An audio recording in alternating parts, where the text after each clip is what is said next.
चलिए आज हम सॉल्यूशन चैप्टर का लेक्चर नंबर 3 में हम लोग कोशिश करेंगे कि सारा का सारा कंसंट्रेशन टर्म कैप्चर हो जाए। ठीक है, तो सारे कंसंट्रेशन टर्म के बारे में आज हम चर्चा करेंगे। ठीक है, डिस्कस करेंगे और इस पे न्यूमेरिकल बेस्ड एक वीडियो बनेगा। लेक्चर नंबर 4 जो बनेगा इसी पे आधारित जो होगा, नेक्स्ट लेक्चर जो होगा इसी पे आधारित न्यूमेरिकल्स करवाए जाएंगे। ठीक है, तो सबसे पहले हम लोग चलते हैं सॉल्यूशन लेक्चर नंबर 3 में। चलिए वीडियो को स्टार्ट करते हैं।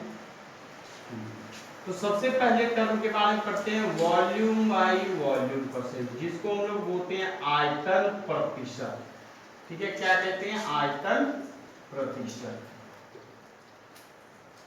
ठीक है, कहने का मतलब आयतन प्रतिशत कहने का मतलब हुआ कि उसमें जो कंपोनेंट होंगे, जैसे सॉल्यूशन के जो कंपोनेंट होंगे वो पूरे सॉल्यूशन के 100 भाग में, पूरे सॉल्यूशन के वॉल्यूम के अनुसार पूरे सॉल्यूशन के 100 भाग में किसी खास कंपोनेंट का कितना वॉल्यूम होगा वही वॉल्यूम बाय वॉल्यूम परसेंटेज होता है। ठीक है, चलिए जैसे कि मान लेते हैं लेट VA जो है वॉल्यूम दे रखा है, सॉल्वेंट का वॉल्यूम दे रखा है। ठीक है, हम लोग बाइनरी सॉल्यूशन की बात करते हैं। चलिए VA वॉल्यूम ऑफ सॉल्वेंट। ठीक है, ये क्या दे रखा है? VA वॉल्यूम ऑफ सॉल्वेंट, और VB दे रखा है वॉल्यूम ऑफ सॉल्यूट। क्लियर है? चलिए अब देखते हैं हम लोग यहां पे, तो पूछ रहा है टोटल वॉल्यूम ऑफ सॉल्यूशन कितना हो जाएगा, इसलिए वॉल्यूम ऑफ सॉल्यूशन कितना हो जाएगा? VA प्लस VB, दोनों का वॉल्यूम। क्लियर है? दोनों के वॉल्यूम को ऐड कर दिए तो पूरे सॉल्यूशन का वॉल्यूम आ गया। क्लियर? चलिए देखिए वॉल्यूम ऑफ सॉल्यूशन कितना होगा, तो पूछे कि volume percent of solute part की निकालिए कि इस पूरे सॉल्यूशन के 100 भाग में सॉल्यूट का कितना वॉल्यूम मौजूद है, वही हो जाएगा हमारा आयतन प्रतिशत सॉल्यूट का वॉल्यूम परसेंटेज हो जाएगा। ठीक है, तो इसका फॉर्मूलेशन बन जाएगा हमारा solute volume of solvent, solute का पूछ रहा है ना, वॉल्यूम ऑफ सॉल्यूट, तो वॉल्यूम ऑफ सॉल्यूट कितना दिया है? VB, और टोटल वॉल्यूम ऑफ सॉल्यूशन कितना है? VA प्लस VB, और कितने भाग में? प्रति 100 पूछ रहा है ना, परसेंटेज का मतलब प्रति 100 भाग, पर 100 पार्ट्स में, तो गुना 100, तभी तो ये परसेंटेज में। क्लियर है? कुछ नहीं किए कि सॉल्यूट का आयतन प्रतिशत पूछ रहा था, तो पूरे सॉल्यूशन के मुकाबले कितना वॉल्यूम है इसमें प्रति 100 भाग में, पूरे सॉल्यूशन के प्रति 100 भाग आयतन में कितना सॉल्यूट का कितना वॉल्यूम मौजूद है, वही हमारा हो गया वॉल्यूम ऑफ सॉल्यूट। अब पूछे सॉल्वेंट का वॉल्यूम परसेंटेज निकालें तो क्या हो जाएगा? सॉल्वेंट का ऑफ सॉल्वेंट क्या लिख सकते हैं? वॉल्यूम ऑफ सॉल्वेंट VA बटा volume of solution VA plus VB I2। Clear है? कुछ तो है बस टोटल वॉल्यूम जिस कंपोनेंट का पूछा उसको टोटल वॉल्यूम ऑफ सॉल्यूशन से डिवाइड किए और 100 से गुणा कर दिए। क्लियर है? जैसे हम लोग वेट परसेंटेज में किए थे, द्रव्यमान प्रतिशत में किए थे, बस वैसे ही। ठीक है, तो मिटाया जाए इसे। आई थिंक मेरे अनुसार से समझ गए होंगे। चलिए इसका एक एग्जांपल लेते हैं, जैसे एग्जांपल के तौर पे लिख लिए, पॉज करके लिखिएगा। ठीक है, अगर कहें एग्जांपल के तौर पे कहते कि 10% ऑफ H2SO4 सॉल्यूशन, ठीक है, 10% ऑफ H2SO4 सॉल्यूशन, ये दे रखा है वॉल्यूम बाय वॉल्यूम परसेंट, तो इसका क्या अर्थ होगा भाई? इसका अर्थ होगा कि 10 ml 10 ml H2SO4 10 ml H2SO4 जो है पूरे सॉल्यूशन के 100 ml सॉल्यूशन में मौजूद है। क्लियर है कि 100 ml सॉल्यूशन में 10 ml सॉल्यूशन मौजूद है। वही तो कह रहा था, सॉल्यूशन के पर 100 भाग में कितना सॉल्यूट का वॉल्यूम मौजूद है। ठीक है, तो 10 ml H2SO4 in present in 100 ml solution. Clear है, यही हमारा हो गया वॉल्यूम परसेंटेज। मिटा दे, चलिए मिटा दे, वीडियो पॉज कर लिखते जाइएगा। चलिए कल मैं वीडियो नहीं डाल पाया, एक्चुअली मेरी तबीयत ठीक नहीं थी, इसलिए सॉरी इसके लिए। चलिए आयतन प्रतिशत हो गया, अगले कंसंट्रेशन टर्म की तरफ चलते हैं।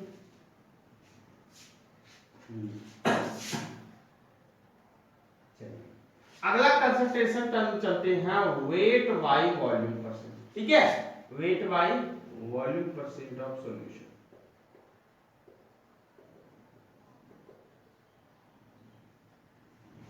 वेट बाय वॉल्यूम परसेंट क्या होगा? ठीक है, वेट बाय वॉल्यूम परसेंट क्या होगा? अब वेट बाय वॉल्यूम परसेंट जो होता है मतलब द्रव्यमान और आयतन का अनुपात। ठीक है, तो ये जो होता है weight by volume percent, weight by volume percent जो होता है मास ऑफ सॉल्यूट वटा वॉल्यूम ऑफ सॉल्यूशन इनटू 100।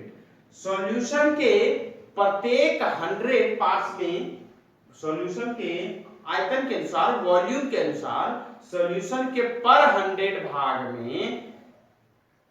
भाग में सॉल्यूट पार्टिकल्स के, सॉल्यूट कंपोनेंट के कितना मास मौजूद है, वही होता है वेट वॉल्यूम परसेंट। ठीक है, तो इसको क्या हो जाएगा वेट वॉल्यूम परसेंट?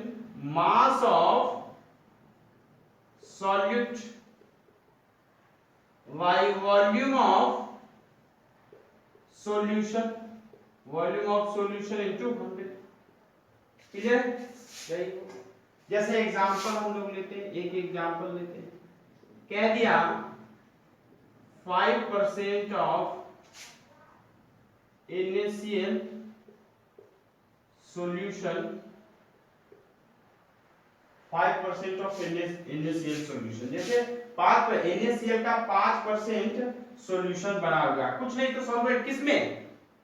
वाटर में। कुछ नहीं दिया हुआ, चर्चा नहीं किया हुआ, मतलब वाटर में उसको घुलाया गया। ठीक है, एज्यूम कर लेंगे हम लोग। ठीक है, ये कह दिया है कि वेट बाय वॉल्यूम परसेंट में दिया गया है, तो इसका क्या अर्थ हुआ भाई? ये सब देखिए, ये सब चीज टर्म जो छोटा छोटा टर्म आएगा, न्यूमेरिकल्स वगैरह जब बनाएंगे तो उसमें आएगा, तो उसको समझ लीजिए तरीके से। तो 5% ऑफ NaCl सॉल्यूशन कह दिया, इसका मतलब कि 5 ग्राम NaCl जो है, 5 ग्राम NaCl जो है 100 ml सॉल्यूशन में मौजूद है। 5 ग्राम NaCl is present in 100 ml solution. Clear है? तो वेट बाय वॉल्यूम परसेंट भी समझ गए आई थिंक मेरे नॉलेज से। ठीक है, इसको मिटा दे, हाँ नोट्स बनाते जाइएगा। ठीक है, चलिए मिटाते हैं, अगले कंसंट्रेशन टर्म की तरफ चलेंगे। तो छोटा छोटा टॉपिक है, कुछ है नहीं। ठीक है, मिटाते हैं। चलिए अगला टर्म हम लोग चलते हैं मोल फ्रैक्शन। ठीक है, मोल फ्रैक्शन के बारे में पढ़ेंगे। मोल फ्रैक्शन क्या होता है? Mole fraction, mole fraction. ठीक है, मोल अंश, जिसको हिंदी में क्या कहते हैं? मोल अंश, मोल अंश। ठीक है, देखो जनरली जो है मोल फ्रैक्शन का डिनोशन जो होता है, कहीं जीटा मिलता है तो कहीं किसी किसी किताब में ईटा का जिक्र किया हुआ रहता है। ठीक है, तो हम लोग क्या, जैसे देखिए इसको कहते हैं जीटा, ठीक है, कहीं कहीं ईटा, ये सब ग्रीक लेटर है, ठीक है, इसको कहते हैं ईटा। तो हम लोग एनसीईआरटी के अकॉर्डिंग इसको लेके चलेंगे, ठीक है, जीटा के टर्म में। क्लियर है? तो यहाँ मोल फ्रैक्शन का डिनोशन हम किसका इस्तेमाल करेंगे? जीटा का इस्तेमाल करेंगे। क्लियर है? चलिए आगे बात को समझते हैं। तो कह रहा है जैसे मान लिया जाए मोल फ्रैक्शन होता क्या, मोल अंश क्या होता है? तो मोल अंश होता है कि टोटल सॉल्यूशन के मोल्स के अनुसार टोटल सॉल्यूशन के मोल्स के मुकाबले किसी खास कंपोनेंट का मोल कितना नंबर ऑफ मोल्स मौजूद है, वही होता है मोल फ्रैक्शन। चलिए लैंग्वेज में समझ नहीं आया होगा, ठीक है। चलिए जैसे मान लिया दो कंपोनेंट मौजूद है, एक कंपोनेंट ए है, दूसरा कंपोनेंट बी है। चलिए लेट नंबर ऑफ मोल्स समझ में आएगा ना? नंबर ऑफ मोल्स आता है ना समझ में? देखिए नंबर ऑफ मोल्स क्या होता है, नंबर ऑफ मोल्स, देखिए नहीं आता है तो लिख लीजिएगा नंबर ऑफ मोल्स क्या होता है, पहले इसको समझ लीजिए। नंबर ऑफ मोल्स क्या होता है किसी भी सबस्टेंस का, ठीक है, जैसे NaCl का पूछ दिया, H2O का पूछ दिया कि नंबर ऑफ मोल्स क्या होगा। तो देखो नंबर ऑफ मोल्स का मतलब होता है कि मास बटा molecular mass, molecular mass. Clear है? चलिए इसका एग्जांपल देके सिखा देते हैं, ये तो 9th से ही पढ़ते आ रहे हैं, ठीक है, 9th में भी है, 9th पढ़े होंगे, 10th पढ़े होंगे, सॉरी 10th में भी आई थिंक होना चाहिए, 11th पढ़ेंगे, 11th में तो भरपूर है। चलिए नंबर ऑफ मोल्स, जैसे कह दे कि 54 ग्राम ऑफ H2O में कितना जल का कितना मोल मौजूद है, 54 ग्राम जल में जल के कितने मोल्स मौजूद है, तो इसको कैसे निकालेंगे? तो number of moles of H2O क्या हो जाएगा, H2O का मास कितना दे रखा है 54 ग्राम, चलिए ठीक है, इसका मॉलिक्यूलर मास कितना हो जाएगा, दो हाइड्रोजन, एक हाइड्रोजन का एक होता है तो दो हाइड्रोजन दो गुना प्लस ऑक्सीजन का कितना होता है, हाँ एटॉमिक वेट 16, यही ना होगा, 8 गुना 16, चलिए ठीक है 16 होता है, 16 तो कितना हो जाएगा 18 होगा, ठीक है। तो इसका मॉलिक्यूलर मास जो हो गया H2O का कितना होता है 18 होता है। अब 18 से काट दिया 8 दिया 14, तो नंबर ऑफ मोल्स कितना आ गया 3। तो मोल्स यही होता है, मोल्स क्या हो गए, मास बटा मॉलिक्यूलर मास से डिवाइड कर देंगे, मास को मॉलिक्यूलर मास से डिवाइड कर देंगे तो वो मोल्स देगा, ठीक है। जिनको नहीं आता वो लिख लेंगे, मिटा दें, चलिए मिटा दें। चलिए अगले टर्म की तरफ चलते हैं लोग। जैसे मोल फ्रैक्शन, तो दो कंपोनेंट मौजूद है, मान लिया एक कंपोनेंट ए है, एक कंपोनेंट बी है, दो कंपोनेंट सॉल्यूशन में मौजूद है। हम लोग बाइनरी सॉल्यूशन की ज्यादा बात करते हैं क्योंकि हमारे सिलेबस में बाइनरी सॉल्यूशन पढ़ना है। चलिए तो मानते हैं लेट Na जो है नंबर ऑफ मोल्स ऑफ एक सॉल्यूशन के एक कंपोनेंट का मोल्स कितना है Na है, ठीक है, सपोज करते हैं Nb number of moles of B। Clear है? B कंपोनेंट का कितना मोल सॉल्यूशन में है Nb, ठीक है। अब यहां पे टोटल मोल्स ऑफ सॉल्यूशन कितना हो जाएगा, total moles of solution Na plus Na, solution का मोल्स कितना हो जाएगा, नंबर ऑफ मोल्स कितना, दोनों को जोड़ देंगे। क्लियर है? चलिए अब कह दे कि निकालिए मोल फ्रैक्शन ऑफ ए, देखिए तो जीटा ये निकालना है, मोल फ्रैक्शन ऑफ ए निकालना है, तो मोल फ्रैक्शन ऑफ ए क्या हो जाएगा, number of moles of A Na by number of moles of solution, total number of moles of solution Na plus Nb, ये हो गया हमारा फॉर्मूला। मतलब जिसके मोल फ्रैक्शन के बारे में पूछे उसके मोल को सॉल्यूशन के पूरे मोल से डिवाइड कर देंगे, वही हो जाएगा mole fraction that component. Clear है? चलिए, अगर जीटा बी की बात करें, मोल फ्रैक्शन ऑफ बी की बात करें तो क्या हो जाएगा? Number of moles B by total moles of solution Na plus Na। यही तो है, कुछ तो है नहीं, यही तो मोल फ्रैक्शन। क्लियर? कुछ नहीं। जिस कंपोनेंट का मोल फ्रैक्शन पूछेगा उसके नंबर ऑफ मोल्स को टोटल नंबर ऑफ मोल्स से डिवाइड कर देंगे, सॉल्यूशन के टोटल नंबर ऑफ मोल्स से डिवाइड कर देंगे, वही हमारा हो जाएगा मोल फ्रैक्शन। क्लियर है?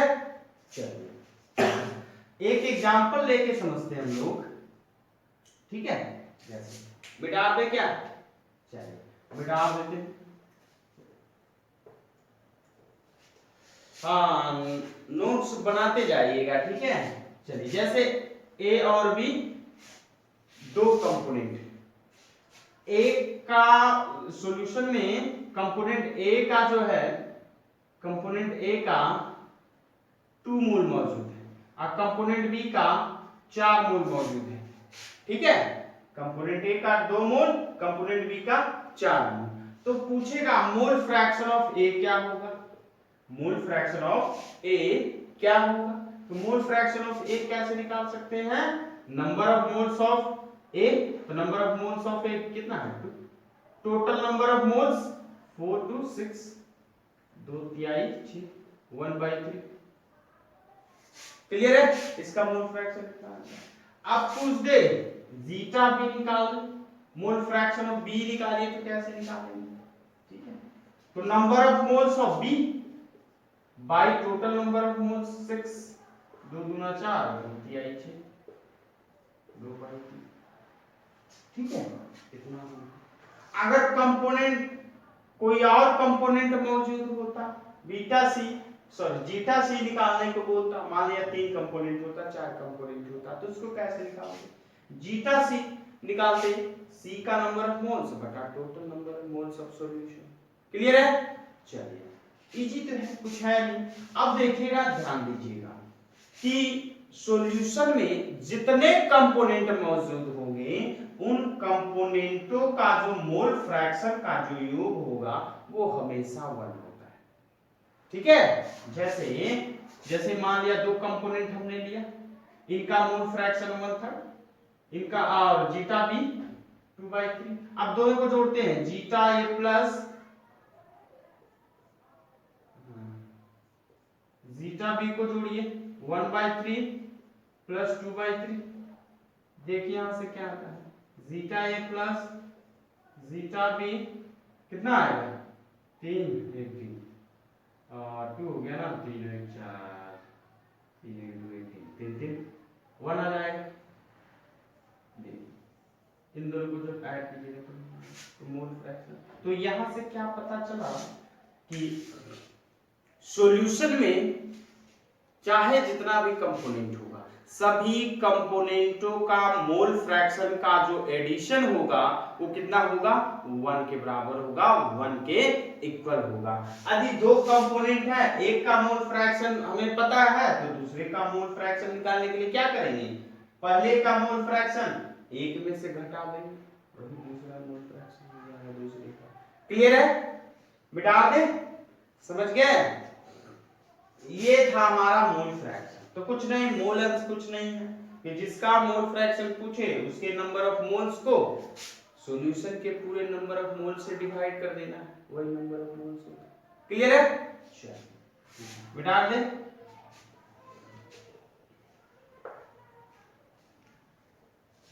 और इसके डिनोशन तो बताया, जीटा से डिनोट किया जाता है।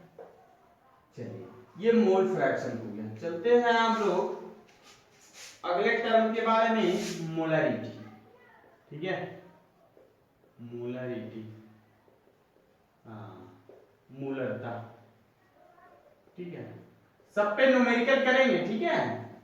सब पे सारे कंसंट्रेशन टर्म पे न्यूमेरिकल किया जाएगा। इसके अगले लेक्चर जो बनेगा, नेक्स्ट लेक्चर में हम सिर्फ न्यूमेरिकल का डिस्कशन करेंगे, ठीक है? न्यूमेरिकल प्रॉब्लम बनाएंगे। मोलरिटी, मोलरता क्या होता है?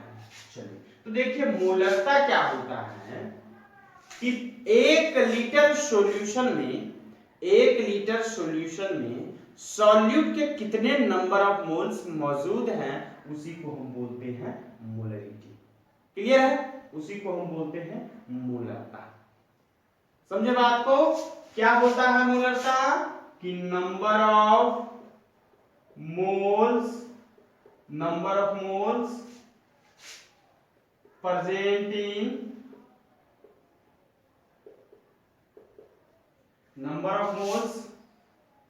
in 1 liter solution. 1 liter solution is called molarity. ठीक है? चलिए, मोलरता क्या हो गया कि 1 लीटर सॉल्यूशन में सॉल्यूट पार्टिकल्स के नंबर ऑफ मोल्स ऑफ यहां लिख लीजिएगा number of moles of solute present in 1 litre solution. मतलब 1 लीटर सॉल्यूशन में सॉल्यूट कंपोनेंट का जो मोल्स होगा वही होता है हमारा मोलरता। क्लियर है? देखिए, इसका जो डिनोशन होता है इसको कैपिटल एम से सूचित करते हैं। ठीक है? It is denoted by capital M. It is denoted by capital M. इसको हम बोलते हैं मोलरता, मोलर। ठीक है? चलिए आगे चलते हैं। अब इसके फॉर्मूलेशन की बात करें कि मोलरिटी का फॉर्मूला क्या हो जाएगा? मोलरिटी, ठीक है? तो मोलरिटी क्या हो जाएगा?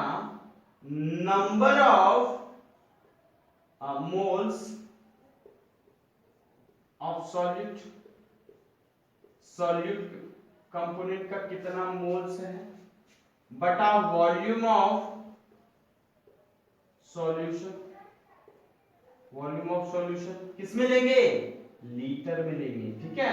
डिफिनेशन में नहीं कह रहा है कि 1 लीटर सॉल्यूशन में कितना मोल सॉल्यूट का प्रेजेंट है, वही तो मोलरता होता है। ठीक है? तो ये हो गया हमारा मोलरता। क्लियर है? ये हो गया हमारा molarity, number of moles of solute by volume of solution. अब नंबर ऑफ मोल्स तो हम बताए थे, नंबर ऑफ मोल्स किसी भी सब्सटेंस का निकालना है, मोल्स निकालना है, तो क्या करेंगे? उसके मास को मॉलिक्यूलर मास से डिवाइड कर देंगे। मॉलिक्यूलर मास से डिवाइड कर देंगे, वही तो होता है मोल्स। क्लियर है? ठीक है? जैसे एग्जांपल के तौर पे कह दे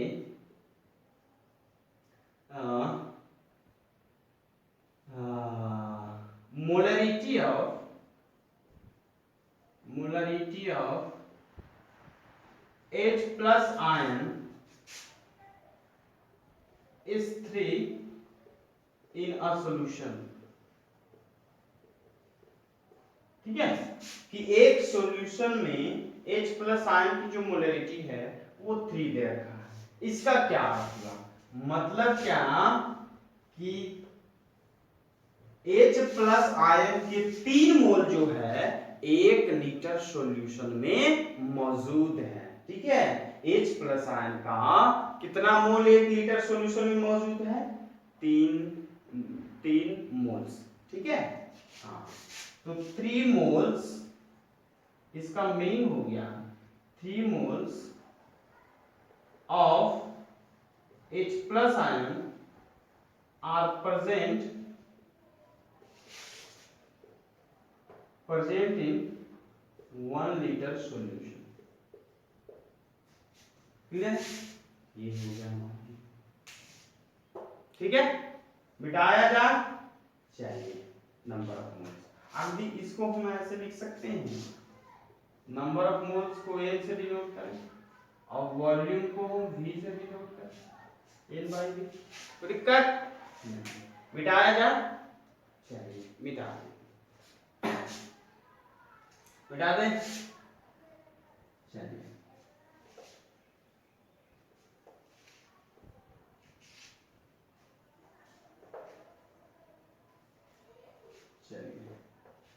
इसमें एक टर्म है कि जैसे मान लिया जाए दो सॉल्यूशन को आपस में मिला दिया जाए, ठीक है, दो सॉल्यूशन को आपस में मिला दिया जाए तो जो बनता है, जो तीसरा सॉल्यूशन जो बनेगा, थर्ड सॉल्यूशन जो बनेगा, उस सॉल्यूशन का मोलरिटी और इनके मोलरिटी, इन दोनों कंपोनेंट के मोलरिटी से रिलेशन कैसे होगा, ठीक है। जैसे मान लेते हैं एक सॉल्यूशन ये हो गया सॉल्यूशन फर्स्ट, ठीक है, दूसरा सॉल्यूशन यहां है सॉल्यूशन सेकंड। अब इन दोनों को आपस में मिला दिए, ठीक है, इसमें कुछ था सॉल्यूशन,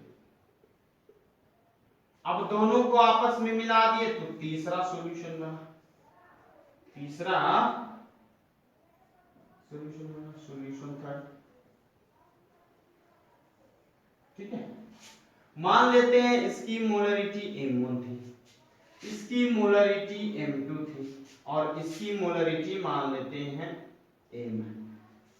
क्लियर? चलिए अब देखिए M1 हो गया तो इसके मोलरिटी कैसे निकालेंगे? M1 इज इक्वल टू क्या हो जाएगा, इसका मोलरिटी कैसे निकालेंगे, number of moles of solute, इसके सॉल्यूट का मोल्स मान लेते हैं N1 बटा volume of solution in litre मान लेते हैं V1। क्लियर है? उसी प्रकार से M2 का क्या हो जाएगा, number of moles of solute N2 है, वॉल्यूम ऑफ सॉल्यूशन V2 है और इसका हो जाएगा number of moles of solute N और volume of solution V।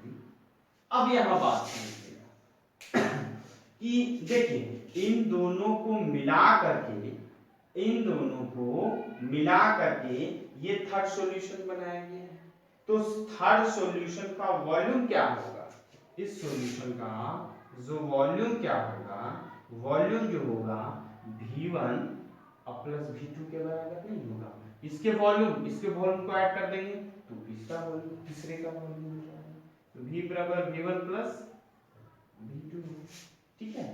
N1 क्या माने हुए थे, हाँ N1, अच्छा यहां से N1 क्या हो जाएगा, N1 अगर निकालना चाहे तो क्या हो जाएगा M1 V1, ठीक है।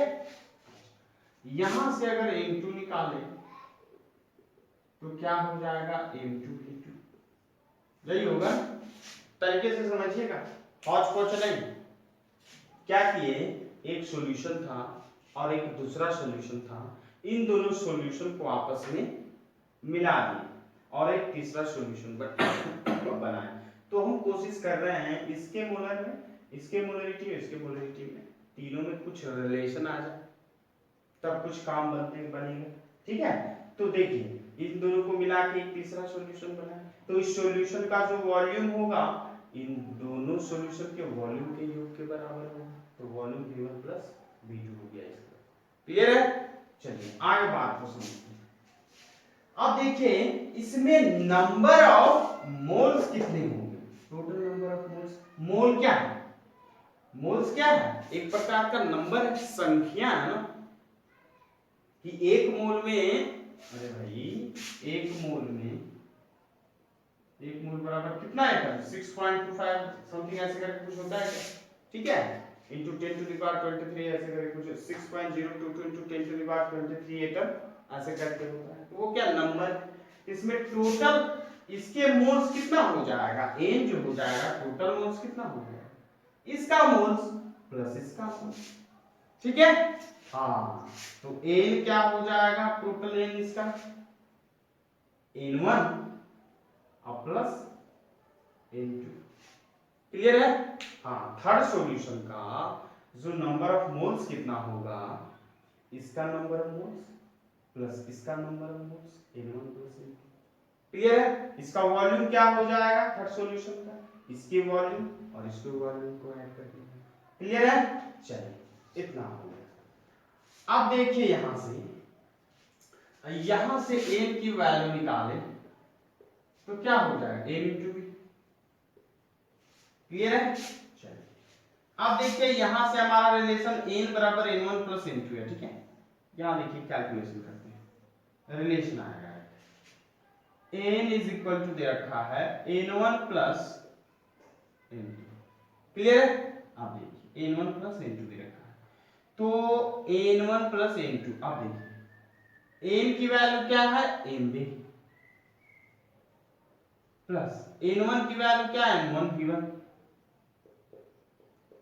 प्लस n2 की वैल्यू क्या है n2 v2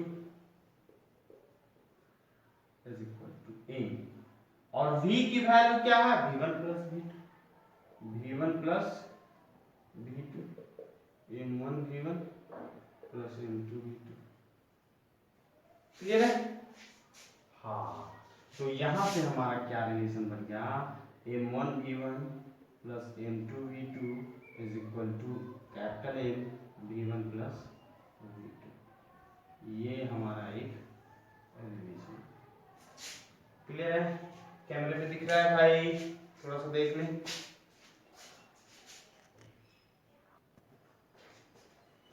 चलिए बिल्कुल नजर आ रहा है कैमरे में। तो ये हमारा रिलेशन हुआ m1 v1 plus m2 v2 m v2, ठीक है। चलिए समझे, चलिए नहीं समझे तो एक और तरीका है, आई थिंक मेरे हिसाब से तो समझ में आ ही गया होगा, ठीक है। चलिए मिटा रहे इसको, क्या मिटा दे, वीडियो को पॉज करके लिखिएगा आप लोग, मिटाते हैं।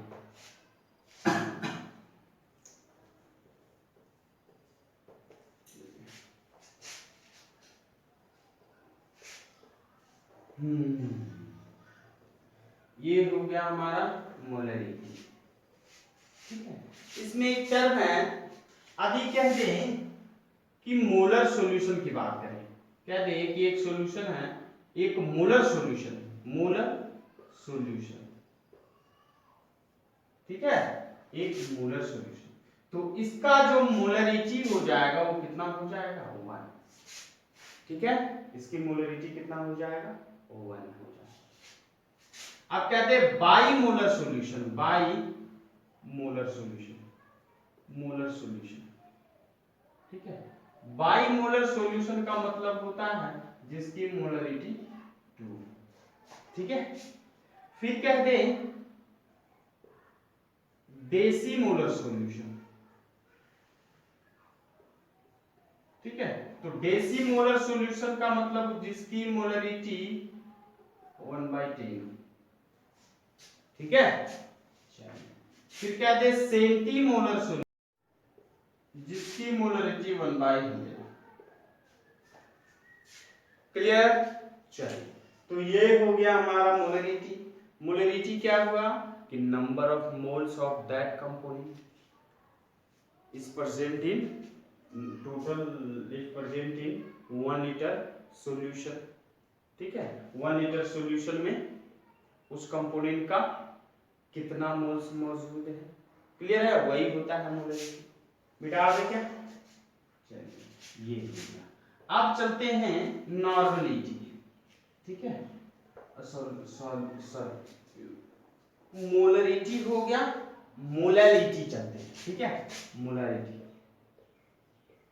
मोलालिटी, मोलालिटी जिसको बोलते हैं मोललता, मोललता, मोललता, मोलरिटी मोललता, ठीक है। मोललता क्या होता है, तो मोललता होता है कि 1 केजी सॉल्वेंट में, ध्यान से सुनिएगा, 1 केजी सॉल्वेंट में सॉल्यूट कंपोनेंट का कितना नंबर ऑफ मोल्स मौजूद है, वही होता है मोललता, मोलालिटी होता है कि 1 केजी सॉल्वेंट में, 1 केजी सॉल्वेंट में सॉल्यूट का कितना नंबर ऑफ मोल्स मौजूद है, वही होता है मोललता, मोलालिटी होता है, क्लियर है। चलिए छोटा सा करें, हाँ जैसे वहां हम लोग मोलरिटी में क्या लेते थे कि 1 लीटर सॉल्यूशन में कितना number of moles of solute particles मौजूद है, क्लियर है। लेकिन मोललता में हम लोग लेंगे 1 केजी सॉल्वेंट में कितना सॉल्यूट का नंबर ऑफ मोल्स मौजूद है, वो होगा हमारा मोलरिटी, मोललता होगा, क्लियर है। चलिए तो मोलरिटी क्या हो जाएगा, मोलरिटी की number of moles of solute, ठीक है, number of moles of solute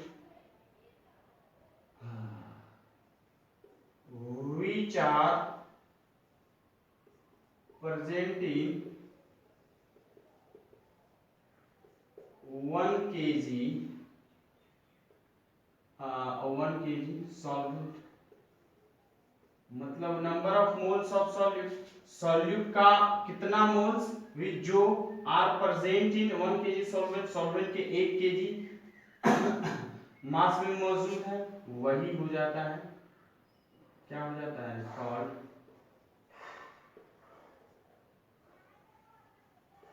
molarity, ठीक है।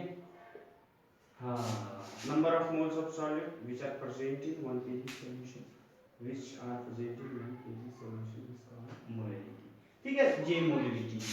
और मोलरिटी का डिनोशन जैसे मोलरिटी का डिनोशन कैपिटल ए होता था, वैसे मोलरिटी का डिनोशन जो होगा स्मॉल ए होगा।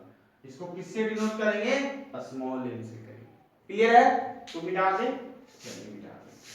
हाँ, तो लिखेंगे it is denoted bye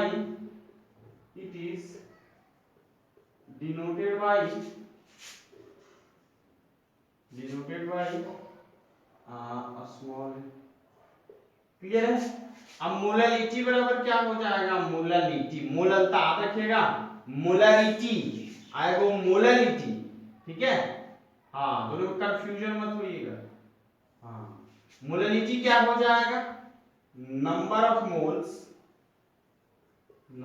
moles of solute, ठीक है, by mass of solution in KG, किसमें, केजी में, सॉल्यूशन जो लेना है केजी में लेना है, ठीक है। जैसे एग्जांपल में पूछ दे, एग्जांपल में कह दे कि मास ऑफ सॉल्यूशन, एग्जांपल कह दे कि 200 ग्राम सॉल्यूशन में, ठीक है, 200 ग्राम सॉल्यूशन में 50 ग्राम H2O की मोलरता को ज्ञात करें, ठीक है, ठीक है, मोलरता निकालना है। 200 ग्राम सॉल्यूशन में 50 ग्राम H2O की मोलरिटी निकालना है, तो कैसे निकालेंगे, H2O तो सॉल्वेंट हो जाएगा, ये है 200 gram solution, sorry mass of solvent, solvent होगा ना, हमने क्या लिखना है, मास ऑफ सॉल्वेंट, ठीक है, मास ऑफ सॉल्वेंट, तो number of moles of solvent बटा मास ऑफ सॉल्वेंट। चलिए छोड़िए, न्यूमेरिकल पे आएंगे तो वहां पे करेंगे, ठीक है। तो ये हो गया मोलरिटी हमारा। तो अगले लेक्चर में, अगले वीडियो में हम लोग इसके न्यूमेरिकल्स पे चलेंगे, ठीक है, सारे का न्यूमेरिकल चलेगा, मोल फ्रैक्शन, मोलरिटी, ठीक है, weight volume percent, volume percent, इन सब का हम लोग न्यूमेरिकल पे चलेंगे, ठीक है। वैसे ये सब टर्म 11th में भी पढ़ना था, लेकिन बताना जरूरी है, नहीं बताएंगे तो आगे समझ नहीं आएगा, ठीक है। तो आज के वीडियो में बस इतना ही, नोट्स बनाते रहिए, घर पे पढ़ाई करते रहिए, चलिए ऑल द बेस्ट।